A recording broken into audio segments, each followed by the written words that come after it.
मैं पहले जानना चाहूंगी परमात्मा है क्या? सबसे पहली बात, एको ब्रह्म द्वितीयो नास्ति। हम सब परमात्मा के अंश ही हैं।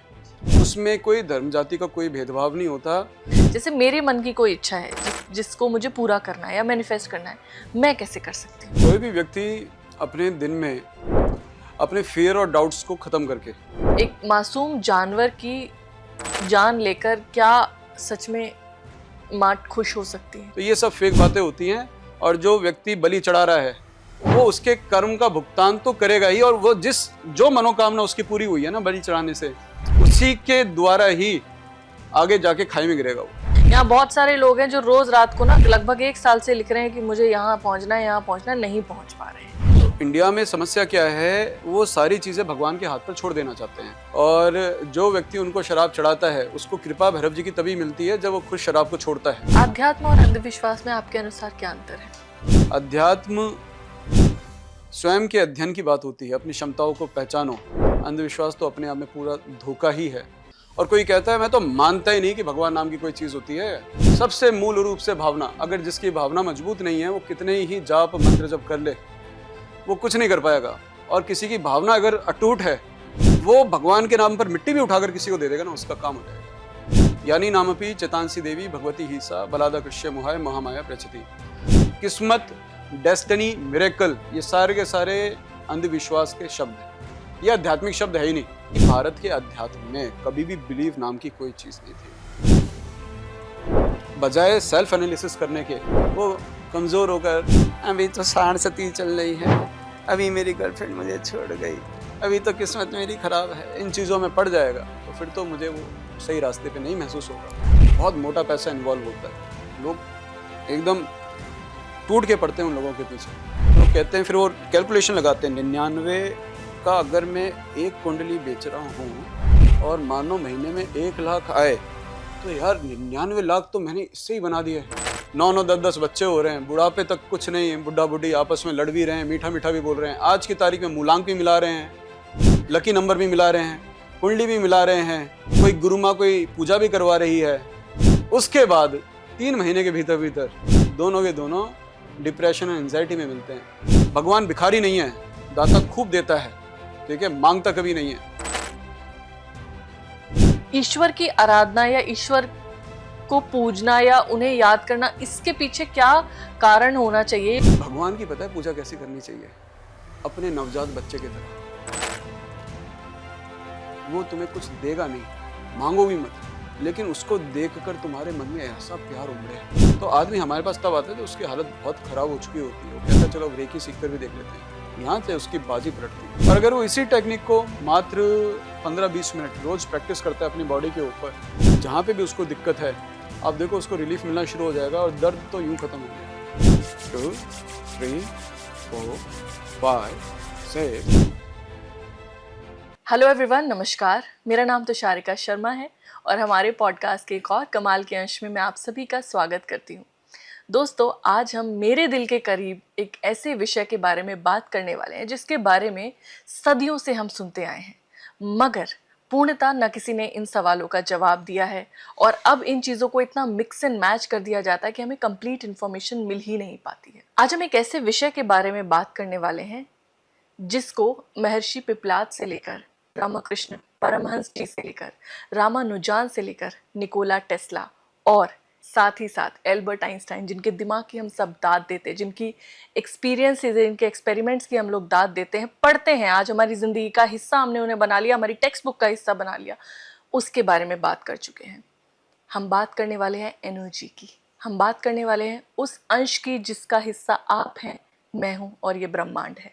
हर एक चीज़ जो आपके इर्द गिर्द आपको नज़र आती है, मेरे इर्द गिर्द मुझे नज़र आती है, जो आप मुझे देख पा रहे हैं, मैं आपको देख पा रही हूँ, सिर्फ एनर्जी है। और आज हम उसी एनर्जी के बारे में बात करने वाले हैं। एनर्जी क्या होती है, किस तरह से काम करती है, क्या सचमुच ये लोग जो मैनिफेस्टेशन की बात करते हैं कि आप अपने जीवन में जो चाहें ले सकते हैं, पा सकते हैं, अट्रैक्ट कर सकते हैं, सचमुच होता है? और क्या भारतीय संस्कृति में इसके कहीं प्रमाण मिलते हैं? इन सभी सवालों का जवाब मैं तो आपको नहीं दे सकती, मगर मुझे पूरी उम्मीद है जैसे मेरे मन में ये सवाल उठे हैं वैसे आपके मन में भी होंगे। इसके लिए हमारे बीच मौजूद हैं chief faculty of friends of happiness foundation गुरुदेव श्री विपिन पुंज जी। मैं थोड़ा सा फाउंडेशन के बारे में बताना चाहती हूँ। इतना कमाल का ये लोग काम कर रहे हैं। एनर्जी हीलिंग के बारे में बात करें, रेकी के बारे में बात करें, ये कह रहे हैं कि आप इतनी सारी दवाइयों और इतनी सारी बीमारियों से क्यों घिरे हैं। आपका शरीर जो प्रकृति ने आपको दिया है, जो ईश्वर ने आपको दिया है, उसके अंदर हीलिंग की क्षमताएं हैं। जी हाँ, आप स्वयं को हील कर सकते हैं, ठीक कर सकते हैं। बहुत सारी कमाल की बातें मैं तो बैक ऑफ द कैमरा कर चुकी हूँ। शुरुआत करना चाहूँगी पॉडकास्ट के साथ, सवालों के साथ। गुरुदेव, बहुत बहुत स्वागत है आपका। Thank you so much. कैसे हैं आप? मैं बहुत अच्छा हूँ। कैसा लगा इंट्रोडक्शन? सही बोला मैंने? मैं आपके इंट्रोडक्शन को जब सुन रहा था तो मुझे ऐसा लग रहा था कि ये कोई होस्ट बात नहीं कर रहा है, ये आपकी भी आत्मा एक आचार्य गुरु की आत्मा है। बहुत सुंदर आपने बोला और इतना एग्जैक्टली आपने छोटे छोटे क्रैक्स में आपने पूरी हिस्ट्री से लेके अभी प्रेजेंट में जितनी भी इसके ऊपर रिसर्च हो रखी है, आपने जिस तरीके से प्रेजेंट किया ना, हेड्स ऑफ टू यू। ये आपकी एनर्जीज हैं गुरुदेव, जो आपने थोड़ी देर पहले मुझे बताया, वही सब ज्ञान मैंने यहाँ पर दिया, वही सब बातें मैंने आप बताई। क्रेडिट देना चाहते हो, लेकिन इससे ये पता लगता है कि आप भीतर से बहुत डेप्थ में पहुंचे हो साइंस के। बहुत बहुत धन्यवाद गुरुदेव। सबसे पहला सवाल आपसे है कि हजारों लोग आपसे गाइडेंस लेते हैं। आप एनर्जी के बारे में बात कर रहे थे, आप रेकी के बारे में बात कर रहे थे। आप तो दिल्ली से हैं, हार्डकोर दिल्ली, राइट? आपकी स्पिरिचुअल जर्नी इतने भागदौड़ वाले शहर में कैसे शुरू हुई?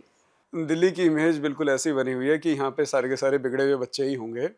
जिसका जिस क्षेत्र में झुकाव होता है वो उस दिशा में चला जाता है। हर कोई अपनी लाइफ में थोड़ा बिगड़ा हुआ भी होता है, लेकिन जीवन के उतार चढ़ाव से सही रास्ता मिल भी जाता है उसे। हर कोई पहचानने की कोशिश करता है कि मैं भीतर से सबसे खूबसूरत काम क्या कर सकता हूँ। अगर वो उस बात को पहचान लेता है तो उस दिशा में काम करता है, वरना अधिकतर लोग हमेशा पानी में तलवार मारते रहते हैं, कुछ पता नहीं लगता। तो मेरी भी शुरुआत ऐसी हुई और मैंने दिल्ली जैसे भागदौड़ बड़े शहर में ही, देखो जहाँ बीमार होते हैं वहीं पे दवाई मिलती है ना, तो ठीक उसी तरीके से जिस तरीके से परेशानियां बढ़ती जा रही हैं, तो प्रकृति उसके सॉल्यूशन देने वाले लोग भी पैदा करते रहेंगे, सोर्स आते रहेंगे उसके। तो एक तरीके से मैं ये कह सकता हूँ कि मेरा ध्यान उस और गया और हमने इस रास्ते को बड़े कॉन्शियसली चुना। तो आपने 12 साल की उम्र से आप इसी राह पर चल रहे हैं।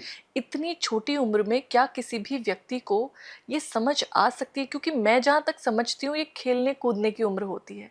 स्पिरिचुअलिटी तो हम लोग जिस सोसाइटी में रहते हैं वो 50 के बाद लोग सोचते हैं।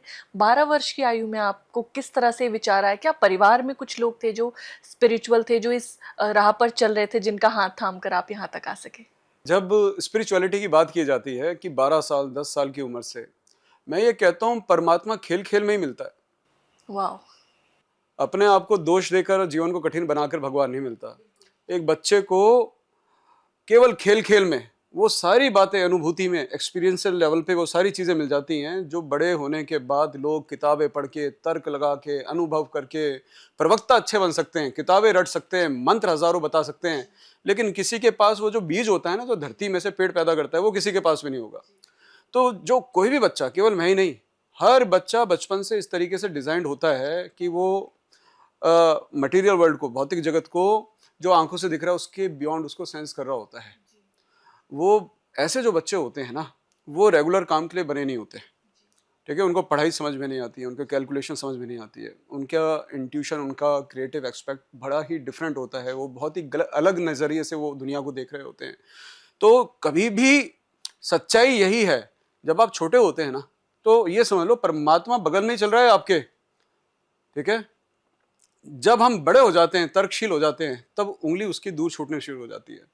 तो shorting down a long story, खेल खेल में शुरू होता है सब कुछ, मौज मस्ती में, खेल खेल में। बहुत बढ़िया। आपको आज बहुत सारे लोग सुन रहे होंगे, महसूस करना चाहते हैं, अनुभूति करना चाहते हैं परमात्मा की, जिनका आपने नाम लिया। मैं पहले जानना चाहूँगी, परमात्मा है क्या? कोई एनर्जी है, कोई मूर्ति है, कोई देवता है, या जैसे बहुत लोग कहते हैं माता पिता में ही? परमात्मा की परिभाषा क्या है? सबसे पहली बात, एको ब्रह्म द्वितीयो न अस्ति। जैसे मछली पानी में रहती है और अगर उसे होश ना हो तो वो हमेशा ये ढूंढती रहेगी पानी किधर है, पानी किधर है। तो वैसे ही हम सारे जीव, जितने भी लिविंग नॉन लिविंग हैं, हम सब उस तत्व में जी रहे हैं। जैसे सूरज में से आग ही पैदा होगी, एक दिए से दूसरा दिया ही जगेगा। एक आम के पेड़ में से आम का फल ही पैदा होगा और उसके बीज में से भी आम ही निकलेगा। तो वैसे ही हम जितने भी हैं, हम सब परमात्मा के अंश ही हैं, उसमें कोई धर्म जाति का कोई भेदभाव नहीं होता। और मूल रूप से चाहे देवी देवता हो, दिखने ना दिखने वाले जीव हो, कोई आस्तिक हो या नास्तिक हो, एवरीवन, सब एक रूप से सारे के सारे, जैसे बताया एको ब्रह्म द्वितीयो नास्ति, तो परमात्मा एक ही है और सभी उसी हाईएस्ट एनर्जी से, सब दिखने और ना दिखने वाले जितने लिविंग नॉन लिविंग होते हैं सब उसी में से पैदा होते हैं, अंत में उसी में खुद मिट भी जाते हैं। तो आप ये कहना चाह तो रहे हैं यही परमात्मा है कि मेरे अंदर परमात्मा है, हाँ जी। मैं कैसे महसूस करूं, कैसे अनुभूति करूं? हाँ, बहुत सुंदर उदाहरण देता हूँ। कोई भी लड़का, उसके घर में उसकी सगी बहन है, वो उसको हमेशा बड़े पवित्र भाव से देखेगा, मेरी बहन है, कभी कोई गलत भाव उसके प्रति नहीं आएगा। क्या उसी पॉइंट ऑफ व्यू से सारे बॉयज उसकी बहन को देखेंगे? नहीं ना, दृष्टिकोण का फर्क होता है। ये दृष्टिकोण आपको नास्तिक भी बना देती है। अब कोई व्यक्ति बचपन से बड़ा आस्तिक होता है, आगे जाकर 4 मनोकामना पूरी नहीं हुई, इसने कहा अरे बड़ी पूजा करी, छोड़ो भगवान को, नास्तिक हो गया। और कोई कहता है मैं तो मानता ही नहीं कि भगवान नाम की कोई चीज होती है, लेकिन वक्त उसको भगवान पर विश्वास करने पर या उस रास्ते पे चलने पे मजबूर कर देगा। तो सबसे पहली चीज होती है हमारा दृष्टिकोण। दूसरा आता है ये बिलीफ नाम की, जो ये शब्द होता है ना कि बिलीव करो, विश्वास करो, ये कभी भारत का शब्द है ही नहीं। भारत में हमेशा विज्ञान ने जन्म लिया। किसी ने कहा कि आत्मा होती है क्या, तो उसने कहा, ऋषियों ने कहा ये रास्ता है, इस रास्ते पे चल, तुझे वो तत्व अनुभव करना पड़ेगा। अब जब पानी में मछली है, वो पूछेगी इससे, अरे पानी होता है क्या? वो पानी के गहराई में है, पानी के भीतर है, और वो अगर ये मान के बैठ जाए पानी है ही नहीं, तो एक स्थिति आएगी कि भाई तू एक बार पानी से बाहर निकल, जब तेरा दम घुटेगा ना, फिर तेरे को पता लगेगा तेरा जीवन पानी में है। तो परमात्मा है या नहीं है, या इसकी स्थिति कैसे अनुभव करी जाती है हमारे अंदर, ये पहली चीज होती है दृष्टिकोण। दूसरा होता है क्रिया, वो रास्ता, उस रास्ते पे चलो। वो केवल भावना से भी पूरा हो सकता है, उसके लिए किसी तंत्र मंत्र यंत्र की आवश्यकता नहीं पड़ती। सिर्फ भावना से पूरा हो सकता है। सबसे मूल रूप से भावना। अगर जिसकी भावना मजबूत नहीं है, वो कितने ही जाप मंत्र जब कर ले, वो कुछ नहीं कर पाएगा। और किसी की भावना अगर अटूट है, वो भगवान के नाम पर मिट्टी भी उठाकर किसी को दे देगा ना, उसका काम हो जाएगा। और ये भावना एनर्जी है। यही भावना एनर्जी है। आपने कहा अपनी एनर्जी। निर्भाव भी एक ऊर्जा होती है, लेकिन वो एक बहुत ऊंची स्थिति होती है जब व्यक्ति समाधि को प्राप्त करता है, निर्भाव हो जाता है। लेकिन भावना भी जो है सबसे पहली ऊर्जा होती है। यानी नामपि चेतांसी देवी भगवती ही सा बलादा कृष्य मोहाय महामाया प्रचति। जब बच्चा पैदा हुआ, आपके और उस बच्चे के बीच में एक बॉन्ड बना। केवल वो बच्चा भी जजमेंटल नहीं है ना, उसके पास कोई कागज है कि ये मेरी माँ है, ये मेरा बाप है। एक बॉन्ड पैदा हो रहा है, भावना पैदा हो रही है, उस भावना के कारण पूरी दुनिया चल रही है। वही ऊर्जा है, उसी के कारण कोहेरेंस है, उसी के कारण सारे रिश्ते नाते हैं। तो भावना जो है वही आपको भगवान से जोड़ती भी है, अलग भी करती है। अब मछली क्या है कि मैं पानी को नहीं मानती, तो इसका मतलब ये थोड़ी है कि पानी नहीं होगा। नहीं होगा, बिल्कुल सही बात है, बिल्कुल सही बात है। मैं एक और सवाल आपसे पूछना चाहती हूँ गुरुदेव। बहुत सारे लोग होते हैं, जैसे आप हैं, आप दिल्ली में पैदा हुए, आपके आसपास बहुत सारे लोग पैदा हुए होंगे, मगर हर व्यक्ति स्पिरिचुअल जर्नी पर नहीं आ पाता। तो क्या ईश्वर या परमात्मा चुनते हैं कुछ लोगों को इस चीज़ के लिए? क्योंकि कुछ लोग मैंने देखा है जीवन खत्म हो जाता है और कभी महसूस ही नहीं कर पाते इस भावना को, उन्हें कभी समझ ही नहीं आता। तो ये किस तरह का अंतर है? मतलब कोई व्यक्ति, ये चुनाव पहले से होता है, या फिर कोई व्यक्ति अगर आज ठाने कि नहीं मुझे परमात्मा की या उस अनुभूति करनी है तो वो कर सकता है? देखो, दो तरह के लोग होते हैं। एक तो जो भगवान को जिन समझ बैठे हैं, जिन समझ बैठे हैं कि चिराग घिसेंगे और कोई मनोकामना पूरी हो जाएगी। मनोकामना पूरी करना उसकी उपासना में ये काम ही नहीं है। मनोकामना पूरी करने की जिम्मेवारी एक जन्मजात नियम सभी जीवों के भीतर, मानव के भीतर एक नियम के रूप में काम कर रहा है, जिसको आज की तारीख में मैनिफेस्टेशन कहते हैं। तो जो व्यक्ति अभी ये मानकर चल रहा है मैं बहुत पूजा करता हूँ तो मेरी मनोकामना पूरी होनी चाहिए, वो आगे जाके नास्तिक बनेगा ही बनेगा, उसका कोई अटूट रिश्ता नहीं बनेगा परमात्मा से। अब हर कोई क्यों नहीं इसको अनुभव कर पाता? प्रकृति काम करती है 3 प्रकार से। किसी की बुद्धि सात्विक होती है, किसी की राजसिक होती है, किसी की तामसिक होती है।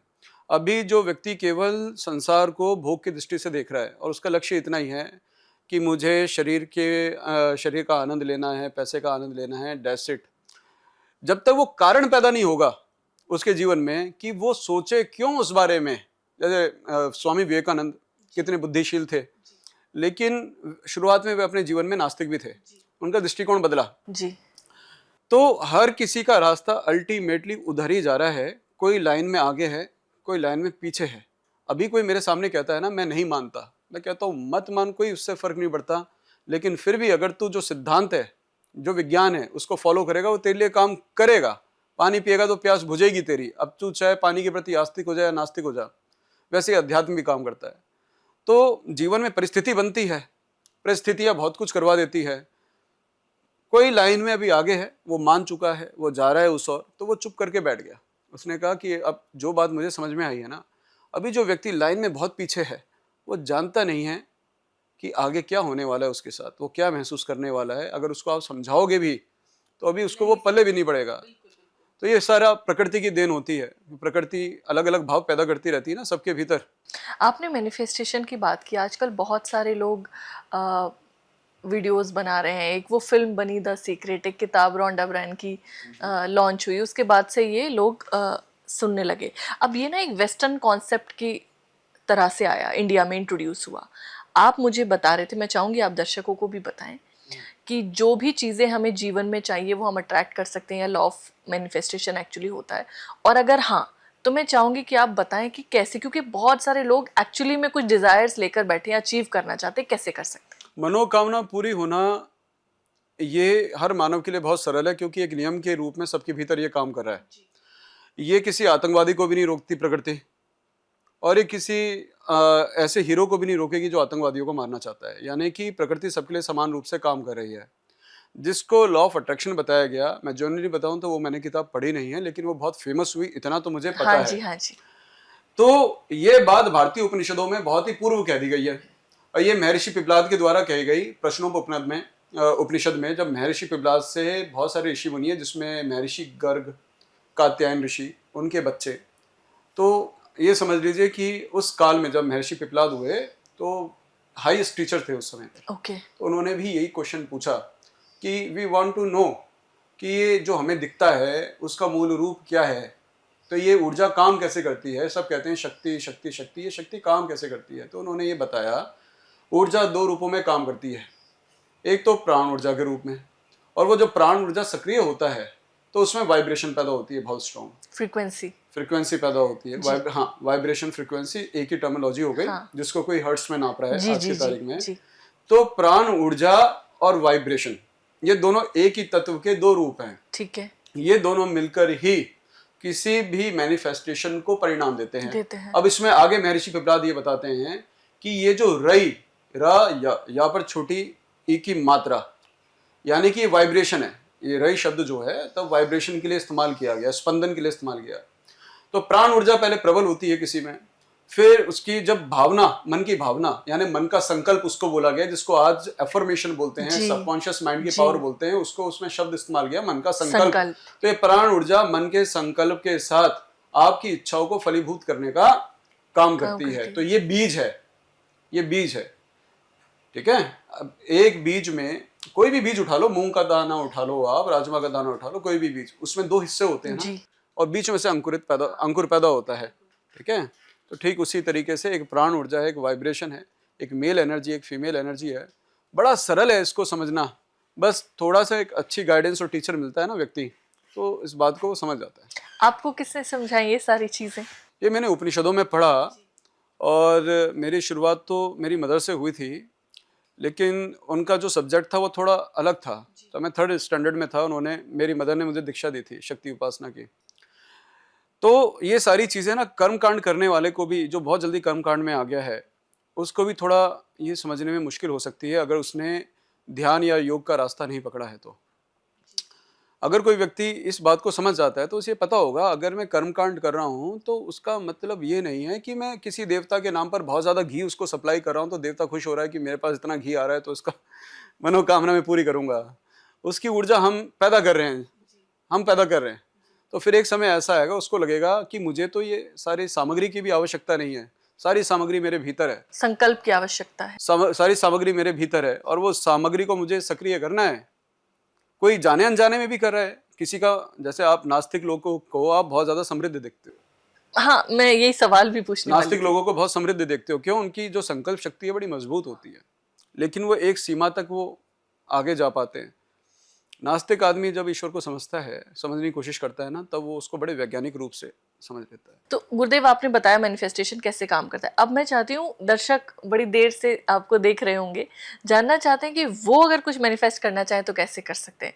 जैसे मेरे मन की कोई इच्छा है जिसको मुझे पूरा करना है या मैनिफेस्ट करना है, मैं कैसे कर सकती हूँ? कोई भी व्यक्ति अपने दिन में अपने फियर और डाउट्स को खत्म करके, देखो पहले हमें ये समझना है कि पूरी दुनिया मंत्र जाप कर रही है, लॉ ऑफ अट्रैक्शन कर रही है, कोई ना कोई रास्ता अपना रही है मनोकामना पूरी करने के लिए। पहले समझो हमें रोकता क्या है हमारी मनोकामना पूरी होने से। वो होता है फियर, गिल्ट और डाउट। फियर, गिल्ट और डाउट यानी ये निचली भावनाएं जो होती है ना, ये आपकी सकारात्मक ऊर्जा को फलीभूत होने से रोकती है। तो एक तरीके से स्वीकारता का भाव लाओ कि जो हो गया सो हो गया, और एक हम अपने संस्था पे एक नारा देते हैं सबको थोड़ा मजबूत बनाने के लिए, ठान लिया सो ठान लिया। ठीक है, तो जो भी आप चाहते हो प्रकट करना अपने जीवन में, उसको 1 घंटे तक 2 घंटे तक आप उसको होता हुआ आप दोहराते रहो। कोई उसको लिखता रहता है लगातार कि मेरी नौकरी लग गई है, मेरी मनपसंद नौकरी इतनी तारीख तक लग गई है, वो उसको लगातार लिखता रहता है। तो ये अवचेतन मन में भी पढ़ाया जाता है। तो 70-80% जो लोग होते हैं, अगर वो 20-25-30 दिन तक इसी नियम को फॉलो करते हैं, खासकर कच्ची नींद की स्थिति में, जैसे नींद आने वाली है, हाँ तो दिमाग भी जो है ना थोड़ा सूक्ष्म स्तर पर चला जाता है, जिसको मॉडर्न लैंग्वेज में अल्फा अल्फा स्टेज कहते हैं। स्टेज बोलते हैं जी। तो ऐसे में व्यक्ति अपनी बॉडी को भी हील कर लेता है, वाओ, अपनी घर परिवार की चीजें भी ठीक कर लेता है। मैं कहता हूँ प्रार्थना उसी अवस्था में करनी चाहिए। वो समझ लो कि आपने एक चिराग घिसा, अब जिन आपके लिए काम करेगा, वो जिन आपकी संकल्प शक्ति है। तो 25 दिन तक उसको आप रिपीट करते हो। उसमें अगर आप भगवान का भाव डाल देते हो तो इसका मतलब क्या है, हाईएस्ट वाइब्रेशन। तो हाईएस्ट वाइब्रेशन जाने की जो सबसे ऊंचा स्पंदन कर रहा है ना, जो क्षेत्र, जो ब्रह्मांड सबसे ऊंचा स्पंदन कर रहा है, उसमें हर चीज मैनिफेस्ट या जिसे कहते हैं मनोकामना पूरी होना, वो तो फिर होगी ही होगी जी। एक और सवाल है। अब जैसे बहुत सारे लोग हैं ना, अभी तो डिजिटल मोबाइल फ़ोन आ गया सबके हाथ में। इससे पहले तो लोग दीक्षित होते थे, आपने भी दीक्षा ली अपने गुरुदेव से, है ना, माता जी से दीक्षा ली। अब लोग मोबाइल फ़ोन पे दीक्षा लेते हैं, हर रील पे गुरुजी बदल जाते हैं। कोई कह रहा है कि आपको ये चढ़ाना पड़ेगा, कोई कह रहा है कि एक वो कहती हैं आपने माता रानी के ऊपर इतना लीटर तेल चढ़ाना है। बहुत लोग तो बलि और ये सारी चीज़ें भी करते हैं। मैं चाहूँगी एक बार आप लोगों को ये समझाएं।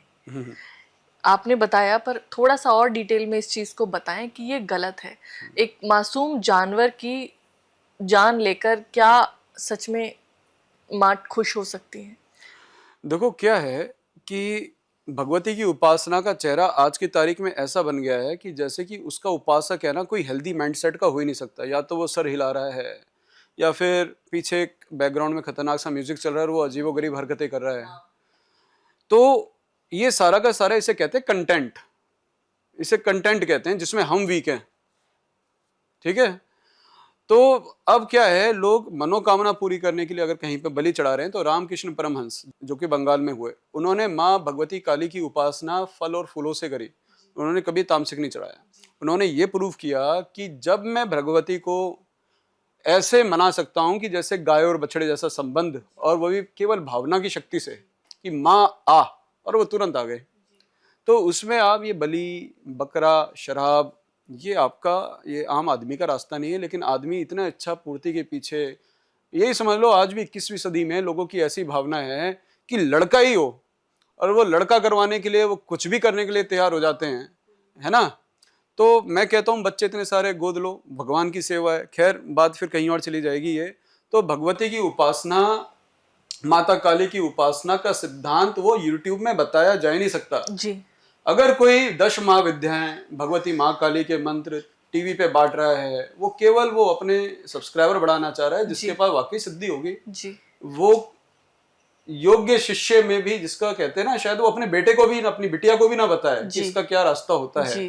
तो ये सब फेक बातें होती हैं। जी। और जो व्यक्ति बलि चढ़ा रहा है, वो उसके कर्म का भुगतान तो करेगा ही, और वो जो मनोकामना उसकी पूरी हुई है ना बलि चढ़ाने से, उसी के द्वारा ही आगे जाके खाई में गिरेगा वो।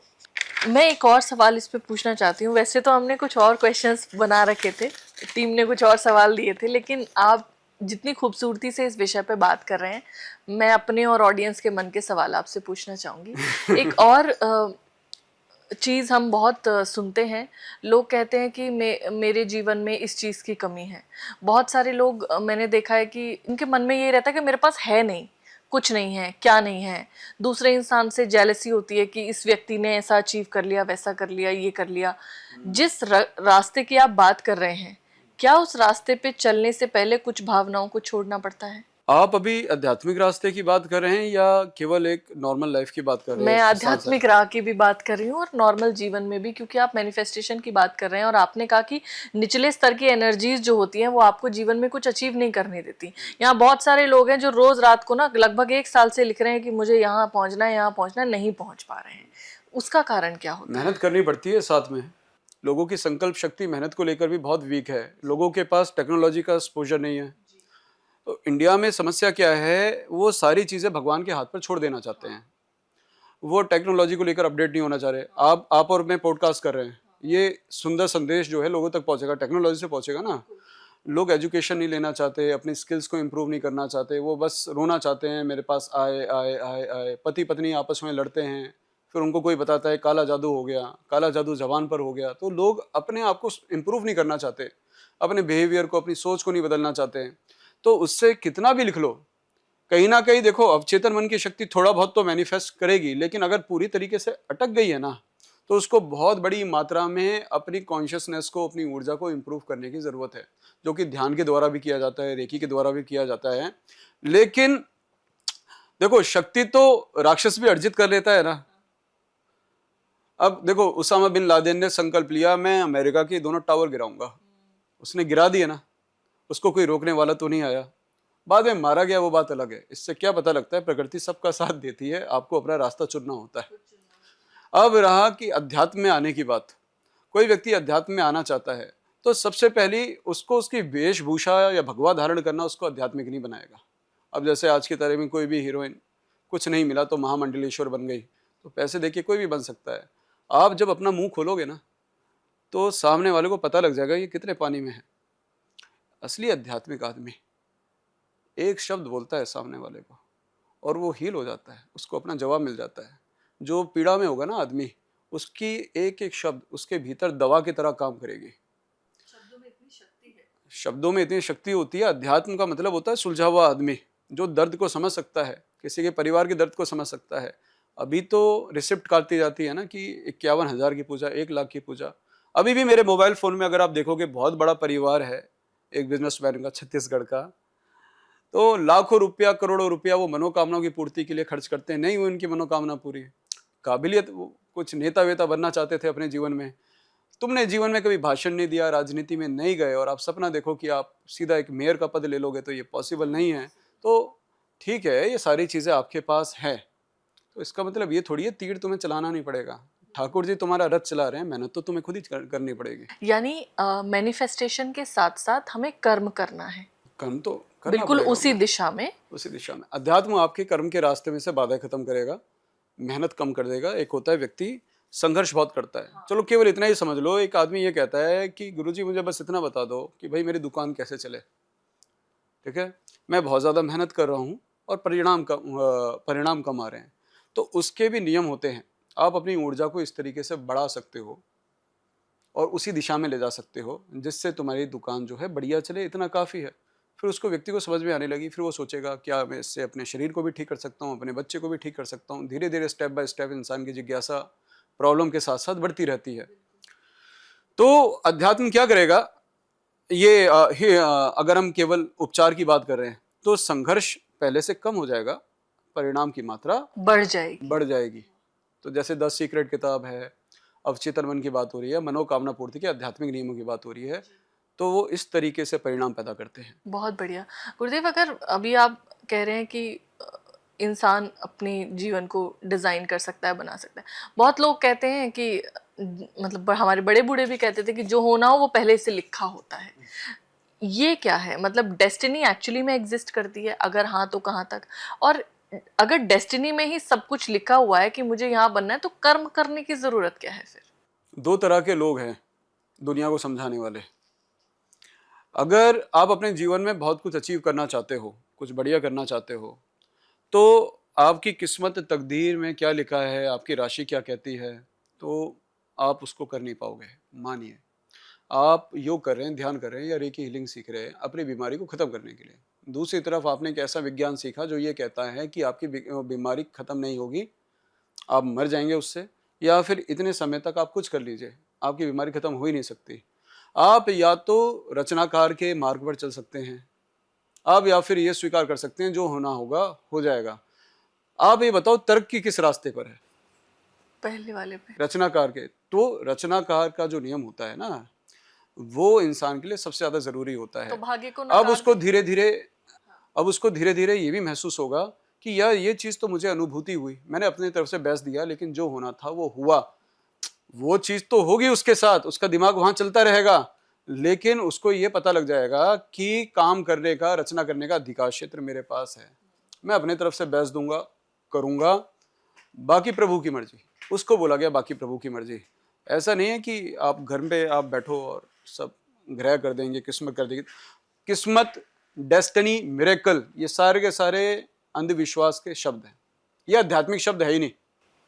आध्यात्मिक शब्द नहीं है। ये आध्यात्मिक शब्द है ही नहीं। ये इंसान का पौरुष खत्म कर देते हैं, उसका पुरुषार्थ खत्म कर देते हैं, ये भगवान की परिभाषा खत्म कर देते हैं। किस्मत वगैरह क्या है इसमें? कुछ भी नहीं है। कोई कामयाब आदमी ये सारी चीजें छोड़ के चलता है अपने जीवन में आगे। और ये जो इतने सारे लोग ग्रह चाल, ये अंगूठी पहनो, इस समय पे ये काम करो, ये मंत्र पढ़ना पड़ेगा, ये यंत्र यहाँ लगाओ, नीली घड़ी यहाँ लगाओ, पीली घड़ी यहाँ लगाओ, ये सब क्या है फिर? आप हरिद्वार जाती हो ना, और वहाँ पे पटरी पे जब आप हर की पैड़ी की ओर जा रहे होते हो, दोनों तरफ हिरण की कस्तूरी, कनकधारा यंत्र, श्री यंत्र, सब बच्चे जो है पटरी पर लेकर बैठे होते हैं, और उनके माता पिता 20 साल पहले भी वहीं पे बेच रहे थे। वो सीखे उसको एक्टिवेट करना, क्यों नहीं कर रहा उसको एक्टिवेट? वो हिरण की कस्तूरी आपको क्यों बेच रहा है? वो है भी या नहीं है? तो देखो ये क्या है कि ऐसा नहीं है कि कर्मकांड गलत होता है, एवरीथिंग इज एनर्जी। तो ये प्लेनेट भी है ना, उसका भी इलेक्ट्रोमैग्नेटिक फील्ड है। अब जुपिटर है, पृथ्वी से कितना 30,000 गुना, पता नहीं कितना गुना बड़ा बताते हैं, उसका भी इलेक्ट्रोमैग्नेटिक फील्ड है, और जो जो उसके लिए रिसेप्टिव है उसको प्रभाव डालेगा। लेकिन कभी भी आप योगी व्यक्ति से, ध्यानी व्यक्ति से मिलोगे ना, वो कभी भी ऐसी बात नहीं करेगा आपको कि तेरी किस्मत काम कर रही है या तेरा ग्रह काम कर रहा है। ये दूसरे लोगों की भाषा मिलेगी। लेकिन योगी और ध्यानी व्यक्ति हमेशा नर में नारायण दिखाने वाला व्यक्ति मिलेगा, और वो नारायण किसी से दब नहीं सकता। तो हमारे भीतर एक ऐसी क्षमता है जिसको आप मेटाफर के रूप में नारायण कह सकते हो, कि यदि वह उसके बारे में आप जानते हो, आपका ग्रह कैसा चल रहा है, आपके प्रारब्ध में कोई क्या है, जो प्रारब्ध में लिखा होगा वो लिखा होगा, आपके ऊपर किसी भी बाहर की नकारात्मक तरंग का कोई प्रभाव नहीं पड़ेगा। कहने का मतलब यह है, किसी भी व्यक्ति को जो जीवन में सफल होना है किसी भी क्षेत्र में, वो इन सब बातों को त्याग दे कि आज उसकी राशि क्या कहती है, उसका ग्रह क्या कहता है, आज नीले कपड़े पहन कर जाऊं या पीले कपड़े पहन कर जाऊं, आज किस्मत क्या है, आज घर से बाहर निकले तो बिल्ली रास्ता काट गई। मेरे तो सेंटर में कुत्ता भी है और बिल्ली भी है। बिल्ली सारे दिन रास्ता काटती रहती है? तो यानी इसका मतलब बहुत ज़्यादा बैड लक जो है क्या अट्रैक्ट कर रहे हैं? ऐसा कुछ भी नहीं होता। सब जीव परमात्मा के बनाए, सब ग्रह परमात्मा के बनाए, परमात्मा किसी को आपके विरोध में नहीं बनाता। ये बात बहुत लंबी चली जाएगी, तो मुझे लगता है कि अगला लेकिन आपने सवाल में जाना बहुत चाहिए। सुंदर जवाब दिया इस चीज का, क्योंकि सारे लोग, मतलब पूरा जो इंटरनेट है इन्हीं चीजों से भरा हुआ है। वो भरने दो, सबकी दाल रोटी चल रही है, अल्टीमेटली सब फेडअप हो जाएंगे इससे। कितना मनाएंगे? पहले भी लोग फेडअप हो जाते हैं। आप देखो कि जितने भी बड़े बुजुर्ग मिलेंगे ना, एक समय के बाद वो भगवान से दुखी आ चुके होंगे। वो सारी चीजें कर करके दुखी आ चुके होंगे, बेटा बड़ा कर लिया, कुछ नहीं होता इन सब चीजों से। तो शुरुआत में इंसान को ये सारी चीजें बहुत ज्यादा ऐसी लगती है कि ये बड़ी वैज्ञानिक बात है कि अगर मैं ये पहनूंगा तो ऐसा हो जाएगा, कछुए वाली अंगूठी। नहीं, देखो आप जैसे आप किसी भी भगवत वाणी को सुनोगे, चाहे वो गुरु गोविंद सिंह जी की वाणी है, गुरु नानक देव जी की वाणी है, महावीर जी की वाणी है, महात्मा बुद्ध की वाणी है, जगत गुरु भगवान श्री कृष्ण की वाणी है, भगवान शिव की वाणी है, आदिशक्ति जगदम्बा ने भी भागवत ज्ञान दिया बहुत पहले, श्रीमद् देवी भागवत में आता है। किसी की भी वाणी में कभी भी ये नहीं बताया गया कि मानव तू कमजोर है, तेरे पीछे ग्रह पड़ गया है हाथ धोकर, या भूतनी या चुड़ैल पड़ गई है हाथ धोकर। कभी नहीं, कभी नहीं बताया गया। तो हम जिनको पूजते हैं उनकी वाणी को तो आप समझो ना। आप कृष्ण भगवान को आप पूज रहे हो, तो भगवान का अगर तुम उसकी वाणी को अपने जीवन में उतारोगे तो कितने सारे वहमों से आप मुक्त हो जाओगे। तो भगवान कृष्ण अगर अर्जुन को बताते, जब अर्जुन ने अपने हथियार रख दिए नीचे कि मुझसे नहीं लड़ा जाएगा, क्योंकि सामने चाचा ताऊ मेरे बच्चे सारे कजन खड़े हैं, मैं कहाँ आ गया, अब क्या होगा, मैं इतना खून कैसे बहाऊंगा अपनों का। और भगवान उस वक्त कहते हैं तेरा मूलांक जो है ना वो अभी सही दिशा, सही तेरे राशि के साथ सही काम नहीं कर रहा ना, तो ऐसा है 60 सती लगी हुई है अभी तेरे ऊपर, तेरे ऊपर 60 सती लगी हुई है, इस कारण बेटा तू इतना परेशान चल रहा है। ऐसा कर, रत छोड़, पहले तू तेल चढ़ा कर आ, फिर तू यहाँ पे आकर लड़ाई करियो। तो सोचो अगर ये वाणी आपको श्रीमद देवी ये भगवत गीता में ये वाणी मिलती तो भगवान कृष्ण नहीं, वो ज्योतिषाचार्य कृष्ण होते फिर। तो हमने इस बात को समझना है कि भारत के अध्यात्म में कभी भी बिलीव नाम की कोई चीज नहीं थी। बिलीव आज है, कल नहीं है। आज आप हिंदू हो, कोई व्यक्ति हिंदू है, बिलीव हट गया, कहेगा अब तो मैं मुस्लिम बन जाऊंगा, मुस्लिम से बिलीव हट गया, वो कहेगा मैं अब सरदार बन जाऊंगा। तो वो बिलीव बदलता रहता है। अध्यात्म वैज्ञानिक होता है, उसकी जड़ें बहुत मजबूत होती है बेटा। बिल्कुल, आप इतनी तार्किक बातें कर रहे हैं। जब भी मैं किसी स्पिरिचुअल गुरु से मिली हूँ तो मैंने कभी ऐसी बातें सुनी ही नहीं। आप तो ये कह रहे हैं कि आपको मेरी जरूरत ही नहीं है। सब कहते हैं कि आपको मेरी जरूरत है, मैं बताऊंगा कौन से ग्रह सही हैं। आप ये कह रहे हैं आपको मेरी जरूरत ही नहीं है, आप खुद को स्वयं ठीक कर सकते हैं, स्वयं दिशा दे सकते हैं, स्वयं सब बना सकते हैं। असली गुरु जो कभी भी होगा ना, वो क्या करेगा, आपके पिंजरे खोल देगा और कहेगा अब उड़ जा, मेरे ऊपर मत बैठ। जो नारायण मैंने पहचाना है वो नारायण तेरे भीतर भी है। समय जरूर आएगा तेरे भीतर कि किसी दिन तेरे अंदर जिज्ञासा जागेगी, लेकिन उड़ियो अपने पंखों पर ही, उड़ियो अपने पंखों पर ही। क्योंकि जो तत्व बताते हैं भार है तेरे चला रहा है, अरे वो सारी क्षमता तेरे भीतर है। तू किसी गुरु के पीछे जय गुरुदेव करते हुए पीछे मत भाग। कोई नहीं कर सकता तुम्हारा बेड़ा पार, तुम स्वयं ही कर सकते हो। और यही असली परिभाषा है ईश्वरवाद की। भगवान कृष्ण के समान जितने भी महान गुरु हुए सबने यही कहा है, समय समय पर सबने यही कहा है। बस इंसान का जो लालच है ना, भगवान कृष्ण के काल में सबने भगवान कृष्ण को थोड़ा प्यार किया होगा। दुर्योधन ने किया क्या भगवान कृष्ण से प्यार? नहीं किया ना। उसके पास शकुनी था, पांडवों के पास ठाकुर जी थे। दोनों में अलग अलग सलाहकार थे। एक सलाहकार ने पूरा खानदान खत्म करवा दिया, एक ने राजा बनवा दिया, उनको पूजनीय बनवा दिया। यानी यहाँ पर गुरु का चुनाव भी बहुत जरूरी है। लोग आज की तारीख में जिन चुनते हैं, अगर मैं जितने समय से मैं इस क्षेत्र में हूं ना, अगर मैं आज यही बातें करने वाला हो जाऊं तो मेरे ख्याल से मैं बड़ी सरलता से 50,000 लाख 2 लाख जनता को बड़ी सरलता से आकर्षित कर सकता हूं। ये मैंने अपने हाथ में जिस दिन झाड़ा उठा लिया, वो क्षमता भी हो सकती है मानव के भीतर, लेकिन वो शक्ति भी मैंने इग्नोर करने की हिम्मत रखी। क्यों? क्योंकि उसमें भी आपका पूरा कल्याण नहीं है। पूरा कल्याण ही यही है। मैं अपने बच्चे को ये कहूंगा ना कि अपनी टांगों में चल, खुद डंबल उठा, ठीक है, जीत कर दिखा, आज हूं कल नहीं हूं। कब तक दूसरों के ऊपर आश्रित रहेगा? मेरा बच्चा अगर संघर्ष के समय पर बजाय सेल्फ एनालिसिस करने के, अपने स्किल को आइडेंटिफाई करने के, अपने भीतर का हनुमान जगाने के, भैरव जगाने के, वो कमजोर होकर अभी तो 60 सती चल रही है, अभी मेरी गर्लफ्रेंड मुझे छोड़ गई, अभी तो किस्मत मेरी खराब है, इन चीज़ों में पड़ जाएगा, तो फिर तो मुझे वो सही रास्ते पे नहीं महसूस होगा। तो ये बातें बेटा आज की तारीख में इसलिए होती है क्योंकि इसमें पैसा बहुत मोटा इन्वॉल्व है, बहुत मोटा पैसा इन्वॉल्व होता है। लोग एकदम टूट के पड़ते हैं उन लोगों के पीछे। फिर वो कहते हैं, फिर वो कैलकुलेशन लगाते हैं, 99 का अगर मैं एक कुंडली बेच रहा हूँ और मानो महीने में 1 लाख आए, तो यार 99 लाख तो मैंने इससे ही बना दिया है। कुंडली भी बन रही है सॉफ्टवेयर से, खुद की बुद्धि भी लगाने की जरूरत नहीं है। तो ये खेल है इसके पीछे। कुंडली एक्चुअली में एग्जिस्ट करती है, उससे कुछ फर्क पड़ता है? कुंडली एग्जिस्ट करती है, लेकिन इससे फर्क कुछ नहीं पड़ता। आप आज से अगर 30 साल पहले चले जाओ तो दादी को अपनी उम्र पता नहीं होती थी, उनसे पूछो आप कब पैदा हुए थे, बेटा नहीं पता होता था। कुंडली मनाने का कोई ऐसा सिस्टम था नहीं, और शादी भी निभ जाती थी। 9-9 10-10 बच्चे हो रहे हैं, बुढ़ापे तक कुछ नहीं, बुढ़ा बुढ़ी आपस में लड़ भी रहे हैं, मीठा मीठा भी बोल रहे हैं। आज की तारीख में मूलांक भी मिला रहे हैं, लकी नंबर भी मिला रहे हैं, कुंडली भी मिला रहे हैं, कोई गुरु माँ कोई पूजा भी करवा रही है, ठीक है। उसके बाद 3 महीने के भीतर भीतर दोनों के दोनों डिप्रेशन और एंजाइटी में मिलते हैं। तो असली चीज तो दिल मिलना होता है। ये मोहब्बत बहुत बड़ी चीज है। औरत आदमी आपस में इतने प्यार से रह सकते हैं ना कि जिंदगी की सारी कमियां, जेब में पैसे हैं या नहीं है, लेकिन पति पत्नी को या दो प्रेमियों को आपस में अटूट प्यार है ना, वो सारी उनकी सारी कमियां खत्म हो जाती हैं जिंदगी की। क्या इसी प्रेम से प्रभु को भी पाया जा सकता है? यही होता है, इसी प्रेम से अनुभूति होती है।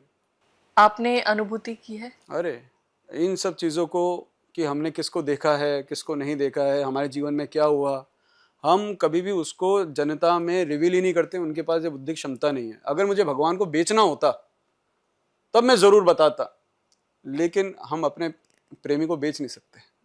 मैं बस ये कहूँगा, प्रेम करके जियो तो तुम्हें फूलों में भी मिल जाएगा, चींटी में भी मिल जाएगा, छिपकली में भी मिल जाएगा, कॉकरोच में भी मिल जाएगा, अपने दुश्मन में भी मिल जाएगा।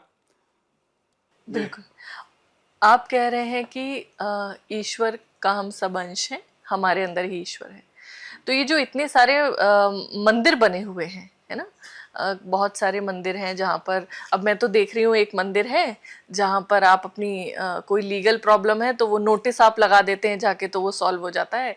एक मंदिर है जहाँ पर आप चॉकलेट चढ़ाते हैं। एक मंदिर है जहाँ पर मतलब हम तो मैं तो बजरंगबली को बहुत मानती हूँ, वहाँ पर वो शराब की बोतल उनको चढ़ाते हैं। हनुमान जी को? हनुमान जी को? हनुमान जी को शराब की बोतल? हाँ। खैर ये तो मेरे लिए बड़ी आश्चर्यजनक बात है कि एक मंदिर है, क्योंकि ये भगवान भैरव को चढ़ती है शराब की बोतल, हनुमान जी को नहीं चढ़ती है। हाँ।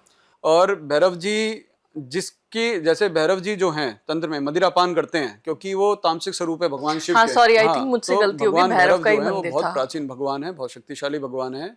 और जो व्यक्ति उनको शराब चढ़ाता है उसको कृपा भैरव जी की तभी मिलती है जब वो खुद शराब को छोड़ता है। अच्छा। हाँ, अगर आप भगवान को थोड़ी सी शराब चढ़ा रहे हो, एक ढक्कन चढ़ा दी, बाकी खुद बोतल लेकर बैठ गए, तुमने तो अपना भगवान ही बदनाम कर दिया। मतलब वो ये आप वहां शराब जड़ाकर ये तो कह रहे हैं कि अब मैंने छोड़ दिया। वो नीलकंठ है उनका, वो सारे दुनिया के सारे पाप अपने भीतर समाने की क्षमता उनके भीतर है। वो शराब ही नहीं, वो तुम्हारे सारे पाप सारी बुराइयां अपने भीतर ले लेते हैं। क्यों? वो चाहते हैं कि मेरे पास शरण में आया हुआ वो शुद्ध हो जाए। लेकिन बुद्धि यहाँ पे अगर ये लगेगी कि शराब चढ़ाऊंगा मैं तभी मनोकामना पूरी होगी, तो भगवान भैरव कभी ऐसा पक्षपात नहीं करते। ठीक है, भगवान भिखारी नहीं है, दाता खूब देता है। ठीक है, मांगता कभी नहीं है। इसके बाद कोई व्यक्ति, अब जैसे दिल्ली में भी भैरव मंदिर है, आप देखो वहां पे बाहर थोड़ी अंदर से चढ़ाई और बाहर दोस्तों के साथ बोतल के पैग लगाकर बैठ गए कि भैरव जी का प्रसाद पी रहे हैं। ऐसा तुमने अपने भगवान का मुंह काला कर दिया एक तरीके से।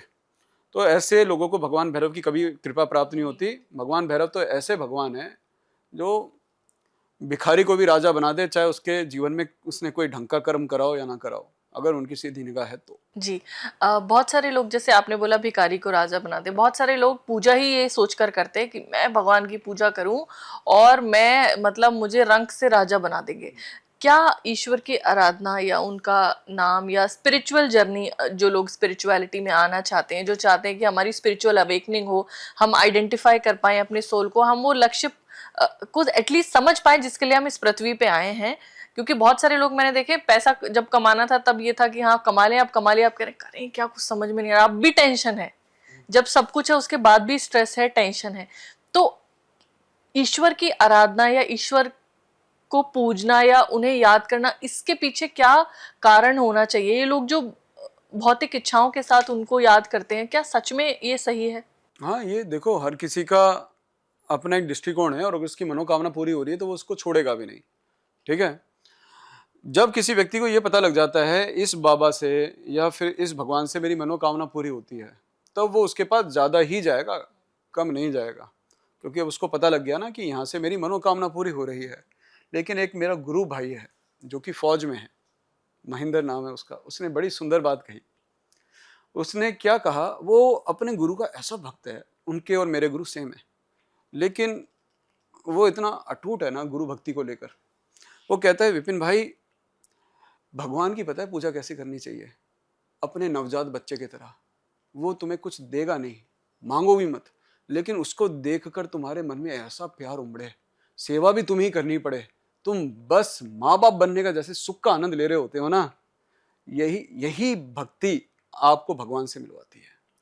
तो भगवान की भक्ति ऐसे करी जाती है। बाकी तो ये सारे सौदे हैं। अब मानो कि कोई व्यक्ति किसी मंत्र से कोई मनोकामना पूरी कर रहा है, 4 दिन मनोकामना पूरी हुई, एक दिन ऐसा आएगा कि मनोकामना पूरी नहीं होगी, होगा ऐसा दिन, ऐसा होगा कहीं ना कहीं, फुल स्टॉप तो लगता ही है। उसके बाद वो 2-4 बार मन ट्राई करेगा, फिर उसके दिमाग में आने लगेगा यार अब तो हो नहीं रही, फिर वो फिर कुछ और ट्राई करेगा, उसका रिश्ता वहां पे टूट जाएगा। बिल्कुल। एक और सवाल मैं आपसे पूछना चाहती हूँ। एक शब्द होता है लोनलीनेस, एक होता है अलोननेस, दोनों में क्या अंतर है? देखो, जो व्यक्ति अपने आप में अकेलापन महसूस करता है वो तो कहीं ना कहीं अपने जीवन में लोगों से निराश हो रखा है, तभी वो अकेलापन जो एक्सपेक्ट कर रहा था सोसाइटी से वो उसको नहीं मिला, तो वो डिप्रेशन की स्थिति में चला गया। लेकिन एक व्यक्ति जो है ना, जो एकांत एकांत पसंद करता है, वो एकांत को एक टूल के तरह, एक स्थिति के तरह यूज कर रहा है कि एकांत की अवस्था में उसकी बुद्धि तेज काम कर रही है, उसकी ऊर्जा तेज काम कर रही है, विचारशील ज्यादा हो गया, क्रिएटिव थॉट्स ज्यादा आ रहे हैं, तो फिर वो एकांत के महत्व को समझ पा रहा है। लेकिन उसने दुनिया को आरोप नहीं दिया कि दुनिया गंदी है, रिश्ते गंदे हैं, पति पत्नी गंदे हैं, माँ बाप गंदे हैं, प्रेमिका गंदी है। जो ये बहुत बड़ा अंतर होता है। अकेलापन वाला वो शायरी थोड़ा ऐसी करने लगेगा कि सब धोखा दे गए, दुनिया ऐसी है वैसी है। जो थोड़ा सा भी क्रिएटिव माइंड सेट का है ना, जैसे कलाकार होते हैं, डीप थिंकर्स होते हैं, डिसीजन मेकर्स होते हैं, वो समझते हैं एकांत की वैल्यू को। जी। फ्रेंड्स ऑफ हैप्पीनेस में लोग जब जुड़ते हैं तो किस अवस्था में आते हैं, और जब 1 साल 2 साल 6 महीने जुड़े रहते हैं तो क्या अंतर वो महसूस कर पाते हैं, और आपका विजन फ्रेंड्स ऑफ हैप्पीनेस को लेकर क्या है? फ्रेंड्स ऑफ हैप्पीनेस फाउंडेशन में पहली तो चॉइस हमारे पास ये थी कि क्या हमें वही काम करना है, मंत्र देने का, ये सारी चीज़ें करने का। मैं मंत्रों की आलोचना नहीं कर रहा, असली महामंत्र जो है मैं इस पूरे इंटरव्यू के दौरान बता चुका हूँ। आज नहीं तो कल आपको ये समझना ही पड़ेगा। हमारा ध्यान इस चीज़ पर गया, इंसान अपने जीवन में जो कुछ भी है उसका तो आनंद ले ही नहीं रहा है। शरीर है, उसको टेढ़ा मेढ़ा कर लिया, अब दुखी हो रहा है, या फिर माँ के गर्भ में ही बच्चा ऐसी विषमता लेकर आ रहा है तो पेरेंट्स भी दुखी है। Ultimately we are focusing on happiness. हम किसी को ये नहीं कहते, और ऐसा होना भी नहीं चाहिए कि तू अपने जीवन से भाग। ये आध्यात्मिकता है कि पैसा तेरे को आध्यात्मिकता से दूर ले जाएगा, तेरे रिश्ते तुझे आध्यात्मिकता से दूर ले जाएंगे। मैं बाबा का नाम तो नहीं लूंगा, पिछले दिनों जब महाकुंभ हुआ था तो एक बाबा बड़े फेमस हुए थे, जवान बच्चा है ना वो, अभी उसने शादी कर ली, तो उसने संन्यास धारण किया था क्योंकि गर्लफ्रेंड उसकी छोड़ गई थी। उसने ऐसा बताया, मुझे सुनने में आया, मैंने इसका अभी प्रमाण नहीं लिया है, नहीं तो बच्चा वो अच्छा है, बहुत ज्ञानी है, IIT करना कोई आसान बात नहीं होती। फिर अभी उसने अच्छा डिसीजन लिया वापस गृहस्थ होने का। ये डिसीजन बहुत अच्छा है, गृहस्थ होने का डिसीजन बहुत अच्छा है। ठीक है, जो भी तुम्हारे भीतर गुस्सा है, वासना है, ये प्रकृति का दिया हुआ है, ये तुम्हें पाप क्यों नहीं ले जा रहा। अब आंखें भी दी हुई हैं प्रकृति की, अब तुम्हारी मर्जी है, तुम गंदी फिल्में देखोगे या फिर इन आंखों से कोई ढंग का काम कर लो, कुछ सीख लो, अच्छे दोस्तों के साथ बैठो। तो ऊर्जा तो प्रकृति की दी हुई है, तुम्हें किस दिशा में उसको सही करना है, खराब करना है, तुम्हारे हाथ में। हम फ्रेंड्स ऑफ हैप्पीनेस फाउंडेशन में ये बताते हैं, जीवन बहुत महत्वपूर्ण है, तुम्हारे दोस्त बहुत महत्वपूर्ण हैं, और सबसे महत्वपूर्ण है तुम्हारी खुशी। इस जीवन को मौके के रूप में देखो। ठीक है, एक टांग भी किसी को मिली हुई है ना, वो उस एक टांग से गुजारा कर लेता है खुशी खुशी। दूसरा हमारा लक्ष्य यह है कि हर व्यक्ति के भीतर जन्मजात एक दिव्य उपचारक ऊर्जा होती है, जिसको कोई रेकी कहता है, कोई ब्रह्मांडीय प्राण ऊर्जा कहता है। उसके द्वारा कोई भी व्यक्ति अपनी असाध्य रोग को बड़ी सरलता से खत्म कर लेता है, और ये प्रूवन रिजल्ट हमारे पास हैं। तो लोग अपने जीवन को, अपने संबंधों को, अपनी बुद्धि को, अपने परिवार को और अपनी स्थिति भी हेल्थ, हैप्पीनेस, प्रॉस्पेरिटी के लेवल पर बहुत अच्छे से हील कर लेते हैं, बहुत अच्छे परिणाम आते हैं। अल्टीमेटली इसको क्या मिला, हैप्पीनेस मिले। तो भाई हमें यही है, भगवान हो सकता है तुम्हें मिले ना मिले, तुम्हारा दृष्टिकोण है, लेकिन खुशी तो तुम्हारे भीतर है, तुम उसे प्राप्त कर सकते हो। बस उसके ऊपर से हम धूल हटाने का काम करते हैं। बहुत बढ़िया। आप अपने कार्य में, आपसे जो लोग जुड़े हैं, वहाँ एक शब्द आप बहुत इस्तेमाल करते हैं, जिम्मेदारी। आप व्यक्ति को कहते हैं कि तुम ही जिम्मेदार हो, ऐसा क्यों? जिम्मेदारी को लोग आरोप के रूप में ना लें कि जैसे कुछ टूट गया तुमसे कि तुम ही जिम्मेवार हो। नहीं, हमने इसको एक नियम के रूप में लेना है, जो कि सच्चाई है। प्रकृति किसी भी अच्छे और गलत काम में भेद नहीं करती। आप कुछ खा रहे हो, जिम्मेदारी के साथ खाओ, आपके शरीर में जाकर ये क्या काम करेगा। आप किसी को गुरु बना रहे हो। अब गुरु जब व्यक्ति बनाता है तो बहुत ज्यादा भावुक होकर बनाता है कि इसकी हर बात मैं मानूंगा। तुमसे क्या मनवा रहा है? क्या वो तुम्हें पहले से बुद्धिमान आदमी बना रहा है या बेवकूफ आदमी बना रहा है? ये भी जिम्मेवारी तुम्हारे हाथ में होनी चाहिए। तुम पैसा कमा रहे हो, अभी हो सकता है तुम स्कैम करके पैसा कमा रहे हो या पैसा कमाने के लिए किसी और चीज के ऊपर निर्भर हो। अल्टीमेटली जैसे भी कमा रहे हो वो चीज भी आगे जाके आपके ऊपर प्रभाव डालेगी।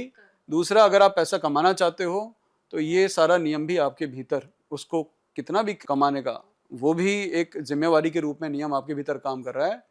तो यानी आपके और आपकी मनोकामना के बीच में कोई मिडल मैन नहीं है। आप जिम्मेवारी लो अपनी हेल्थ, हैप्पीनेस, प्रॉस्पेरिटी की और डिजाइन करो उसको।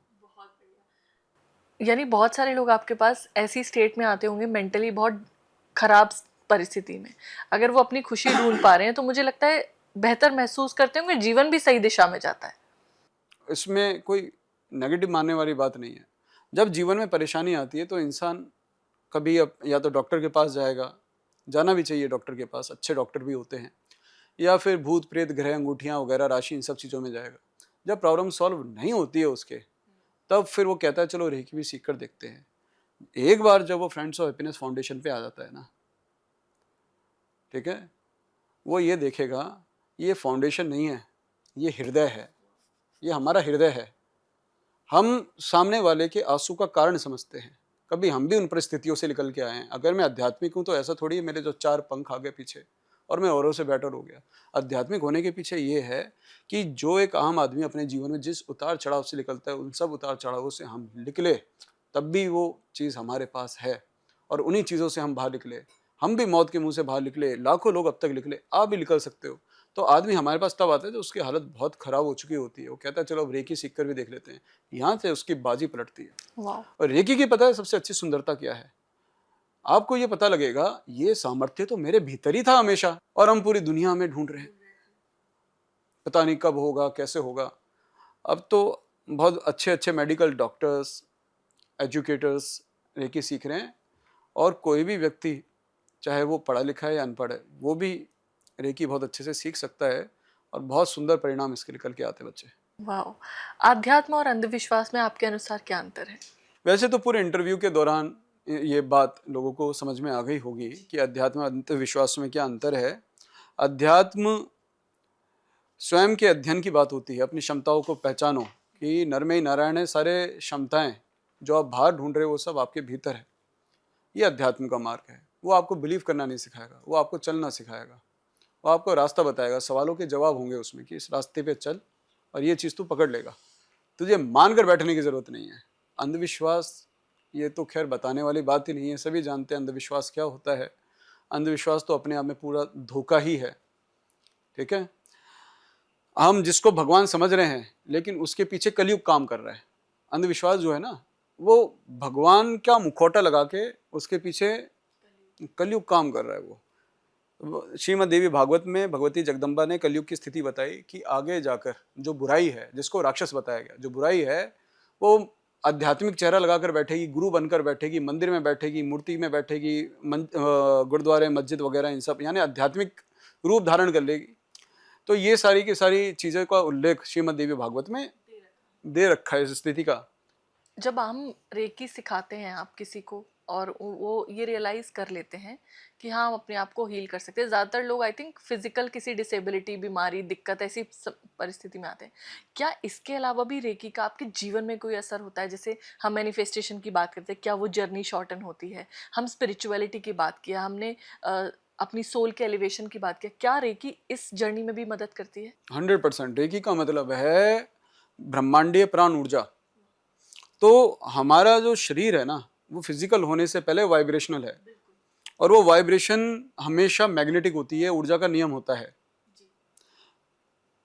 एक आम आदमी इस बात को बड़ा ही ग्लोरीफाइड करके समझना चाहता है जब तक उसमें खतरनाक खतरनाक बातें नहीं कही जाए। लेकिन ये बात बड़ी सरल है। कोई कहे कि आम में गुठली किधर है, आम को खोलोगे उसमें गुठली निकल आएगी। वैसे ही बात है, आपकी अपनी ऊर्जा जब हाई वाइब्रेशन में होती है, जिस दिशा में है उस दिशा के परिणाम आपके जीवन में निकल कर आते हैं। जब आप रेकी में होते हैं, आप कॉन्शियसली उस बात को समझना शुरू करते हैं कि कैसे आप अपने मन के विचारों में हाई वाइब्रेशन को सप्लाई करके आप उसको मनोकामना को पूरा करते हो, जिसको मैनिफेस्टेशन करना कहते हैं। यही हाई वाइब्रेशन जब किसी लो वाइब्रेशन वाले एरिया में, जो कि रोगी हो चुका है वो अंग, वहाँ पे आप सप्लाई करते हो, वहाँ से रोग खत्म होना शुरू हो जाता है। दो लोगों का अच्छा रिलेशनशिप भी अगर खराब हुआ है ना, तो दोनों के आपस में जो जुड़ाव था ऊर्जा के स्तर पर, वो असंतुलित हो गया है। तो उसमें से वो जो रुकावट है और जो असंतुलन है उसको समाप्त करो, दोनों के जुड़ाव को अच्छा करो। थोड़ी इंसान को बुद्धि भी लगानी पड़ती है अपने संबंध को अच्छा करने के लिए। तो ये अगर रेकी मात्र कोई इतना ही समझ रहा है कि हाथों से प्रवाहित होने वाली ऊर्जा है, तो वो है, लेकिन वो उसको पूरा रूपांतरित नहीं कर सकती अगर साथ में हम उसमें अपने भीतर हमने क्या इम्प्रूव करना है। अगर अच्छा गुरु वो लेक्चर के द्वारा लोगों को ना समझाए कि ये गलती आप दोबारा मत करो। आप आपने रेकी से सब कुछ ठीक कर लिया, दो लोगों का संबंध है वो ठीक कर लिया, आगे जाकर वापस एक दूसरे को गाली दोगे, एक दूसरे के माता पिता को कोसोगे, शादी होने के बाद जो ईगो फाइट होती है, तो अल्टीमेटली एक दूसरे के माँ बाप को गलत कहने लगते, दोबारा लड़ाई झगड़ा होगा ना। अब उसमें क्या भगवान की गलती है कोई? अब आप रेकी से ठीक हो गए, आप बाहर जा रहे हो, आप कॉन्टिन्यूसली रोज चीनी खा रहे हो, बीमार हो रहे हो, एक्सरसाइज नहीं कर रहे, दोबारा नियम स्वस्थ होने का भी है तो बीमार होने का भी है। वैसे ही धन आकर्षित करने का भी है। कोई व्यक्ति किसी हीलिंग साइंस को यूज करके बहुत ज्यादा धन प्राप्त कर रहा है, मनोकामना पूरी कर रहा है, जो कि बड़ा सरल होता है, लेकिन कल को अंधा होकर कर्जा लिए जा रहा है, रेस्पॉन्सिबिलिटी नहीं ले रहा है डिसीजंस की, तो वो खत्म होगा ही होगा एक दिन। तो ये सारी चीजें समझनी पड़ती है। बिल्कुल कॉन्शियसनेस है, मतलब आप हील तो कर सकते हैं, मगर अब ये कॉन्शियस डिसीजन आपका है कि हील होने के बाद आप दोबारा उस परिस्थिति में ना जाए। 100%। इसी को योग बोलते हैं, इसी को रेकी बोलते हैं। बहुत बढ़िया। एक और छोटा सा सवाल है, यहाँ बहुत सारे लोगों को आपने एनर्जी, रेकी, स्पिरिचुअलिटी, ये सब चीज़ों के बारे में बताया, और आई थिंक बहुत सारे अंधविश्वासों को भी आपने एड्रेस किया, बहुत सारी चीज़ों को जो रील्स के माध्यम से दिन भर हमारे दिमाग में भरी जाती हैं। मैं चाहूँगी कोई 1 मिनट का, 1.5 मिनट का कुछ एक छोटा सा हीलिंग या कुछ भी लोगों को महसूस कराने के लिए कि रेकी काम कैसे करती है, क्या हम कर सकते हैं? हाँ, इंस्टेंटली कर सकते हैं। अभी हम जो प्रैक्टिकल करने जा रहे हैं, फिजिक्स में इसको बोलते हैं इलेक्ट्रोमैग्नेटिक फील्ड, बायो एनर्जी भी बोला जाता है। अभी हम अपनी बॉडी के जो वाइब्रेशंस हैं, जो प्राणिक एनर्जी योग के अनुसार, उसको हम महसूस करेंगे। रेकी में और प्राणिक हीलिंग में अंतर होता है। रेकी में शक्तिपात की ज़रूरत पड़ती है, प्राणिक हीलिंग में शक्तिपात की ज़रूरत नहीं पड़ती। प्राणिक हीलिंग की लिमिटेशंस होती हैं, रेकी में किसी भी तरह का कोई नुकसान होता नहीं है। दोनों दिखने में, क्योंकि हाथों से ही प्रवाहित होती हैं, तो कहीं पे ये कन्फ्यूजन पैदा करती है कि प्राणिक हीलिंग, रेकी हीलिंग एक होती है, दोनों में अंतर है। एक है प्राण ऊर्जा, एक है ब्रह्मांडीय प्राण ऊर्जा। तो अभी हम जो प्रैक्टिकल करेंगे उसमें हमने क्या करना है, हम अपने दोनों हाथों की हथेलियों को करीबन 20 सेकंड तक रब करेंगे। रब करने के बाद केवल शांत बैठे रहेंगे। अब कोई व्यक्ति इसमें ये भी सोच सकता है, जो थोड़ा फिजिक्स जानता है, कि जब हम हाथों को रब करेंगे तो हाथों में से हीट वेव्स निकलेंगी। जब हाथ कुछ ही चंद सेकंड में ठंडे हो गए, तो ठंडे होने के बाद वो हाथों का जो मैग्नेटिक फील्ड है वो और बढ़ता जाएगा, और जितना ज़्यादा आप स्थिर रहोगे वह उतना ज़्यादा पावरफुल होता जाएगा, जैसे कोई हवा का गुब्बारा आपके हाथ में हो। उस ऊर्जा को अगर आप इस अपने और प्रभावित करना शुरू कर दोगे और शांत बैठे रहोगे, आप देखोगे अब वह ऊर्जा आपके शरीर की ओर आ रही है, आपको वो पता लगेगी लिटरली कि ये ऊर्जा मेरे भीतर आ रही है। और उसके बाद जो बदलाव बिना किसी कल्पना के उसी दौरान आपको कुछ महसूस होगा, किसी को गर्म, किसी को वाइब्रेशन, किसी को रिलीफ। और अगर वो इसी टेक्निक को मात्र 15-20 मिनट रोज प्रैक्टिस करता है अपनी बॉडी के ऊपर, जहाँ पे भी उसको दिक्कत है, आप देखो उसको रिलीफ मिलना शुरू हो जाएगा, और दर्द तो यूं खत्म होंगे हाथों हाथ। वाह, हाथ को रब करना है? करें? हाँ बिल्कुल। चलो ठीक है, करते हैं। मैं साथ में आपको गाइड भी करूंगा, ठीक है, जिससे कोई स्टेप मिस ना हो। हाँ। चलो, एकदम शांत बैठेंगे और दोनों हाथों को प्रणाम की अवस्था में अपने हृदय के पास लेकर आएंगे। थोड़ा रिलैक्स करेंगे। चलिए स्टार्ट करते हैं। दोनों हाथों की हथेली रब करेंगे। 1 2 3 4 5 6 7 8 9 10 11 12 13 14 15 16 17 18 19 20। ऑल राइट, बस अब आपने इतना करना है। दोनों हाथों को खोलकर, कप शेप में खोलकर, करीबन 1-1.5 फीट, जितनी भी आपको लगे, कितनी भी दूरी हो, आप केवल रख लीजिए और शांत बैठे रहिए। जब तक मैं ना कहूँ आप हाथ नीचे नहीं करेंगी, आंखें बंद करो और अपना सारा ध्यान अपने दोनों हाथों के बीच में लेकर आओ। कुछ इमेजिनेशन या विजुलाइज करने की या बिलीव करने की ज़रूरत नहीं है। आप खुद बताना फिर करीबन 30-40 सेकंड या 50 सेकंड के बाद कि आपको अपने हाथों के बीच में क्या महसूस होता है।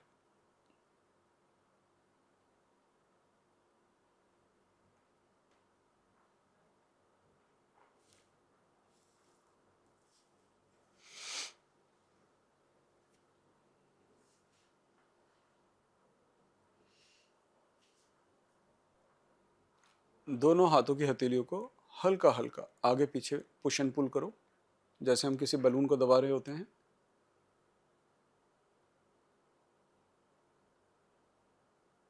और थोड़ा और स्लो मोशन में करो जी। कभी फास्ट करो, कभी स्लो करो। और भी कोई डाउट हो तो उससे क्लियर कर लो। अब इसकी टाइटनेस बढ़ती जाएगी जितना ज़्यादा पुश एंड पुल करोगे। अब दोनों हाथों को अपने शरीर की ओर कर लो और थोड़ा स्थिर रहो और मन में केवल भावना लाओ कि हे ऊर्जा मेरे शरीर में प्रवाहित हो।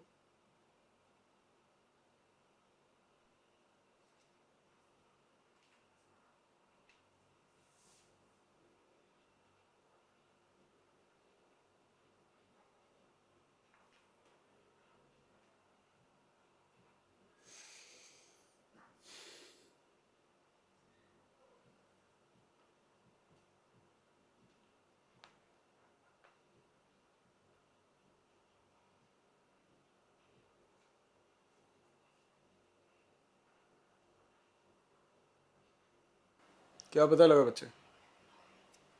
थोड़ा गर्म लग रहा है। शरीर के अंदर कोई वाइब्रेशन जाती हुई महसूस हो रही है? हाँ, हाथ से निकल रही है। हाँ। इसी में अगर तुम अपने मन का संकल्प ये लेते हो, मानो कि किसी अंग में है कोई रोग है, आप वहाँ पे केवल ये भावना रखो कि मुझे स्वस्थ करो। और 15-20 मिनट 25 मिनट रोज इस तरीके से आप इस टेक्निक को, इस क्रिया को दोहराते हो, आप परिणाम देखो आप कितने सुंदर निकल कर आते हैं। और दर्द तो आप 2 से 3 मिनट में ही आप खत्म कर दोगे।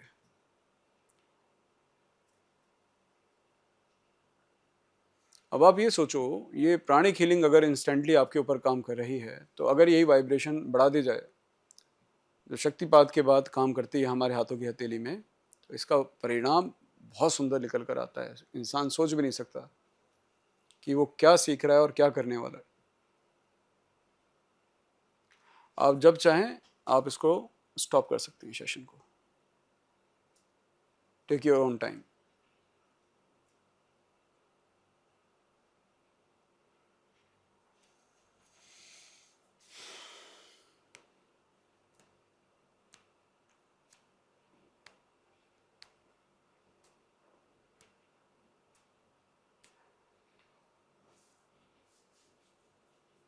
हाँ, मुझे काफ़ी हाथ अभी भी वाइब्रेशन फील हो रही है। जब आप अपने शरीर को दे रहे थे वाइब्रेशन, तब अंदर क्या महसूस हो रहा था ये आपको जाती हुई पता लग रही थी?